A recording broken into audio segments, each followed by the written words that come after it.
দিল্লির বিপক্ষে হারের পর সানরাইজ হায়দ্রাবাদের বিপক্ষেও হেরে বসল চেন্নাই সুপার কিংস। তাতে ব্যাক টু ব্যাক ম্যাচে হলুদ জার্সিধারীদের হার। এই ম্যাচে মুস্তাফিজুর রহমানকে ছাড়াই মাঠে নামতে হয়েছে চেন্নাই সুপার কিংসকে।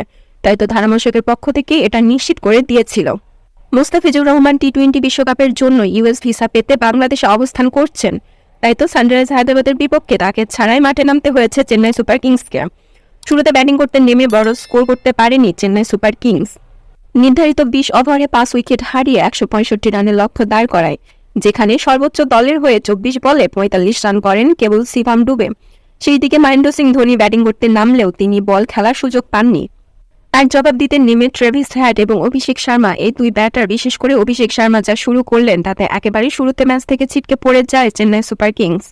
কেননা মুস্তাফিজুর রহমানের জায়গায় যে বলারকে খেলানো হয়েছে মুকেশ চৌধুরী, প্রথম ওভারে বোলিং করতে এসে খরচ করেন 27 রান, যে কারণে তাকে দিয়ে আর দ্বিতীয়বার বোলিং করানোর সাহস পাননি মহেন্দ্র সিং ধোনি।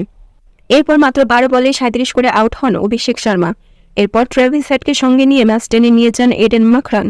36 বলে 50 রান করেন এই ব্যাটার। অপরদিকে 24 বলে 31 রান করেন ট্রেভিস হেড। তাতে সহজেই জয়ের প্রান্তে পৌঁছে যায় সানরাইজ হায়দ্রাবাদ।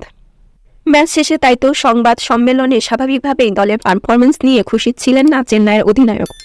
যুবরাজ গায়কোয়াড় বলেন, ব্যাটিং করতে নেমে আমরা শুরুটা ভালো করতে পারিনি। আমাদের ব্যাটসম্যানদের মধ্যে কারো একজনের বড় ইনিংসের প্রয়োজন ছিল। শিবম দারুণ খেলেছে, তবে আমরা 20-25 রান কম ছিলাম।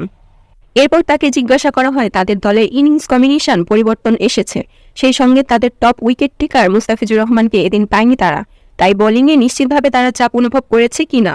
জবাবে গায়কোয়াড় বলেন, অবশ্যই আমরা বোলিংয়ে রিদম ধরে রাখতে পারিনি, এটা খুব হতাশার, কেননা অনিবার্য কারণবশত মুস্তাফিজকে মাঠে পাইনি।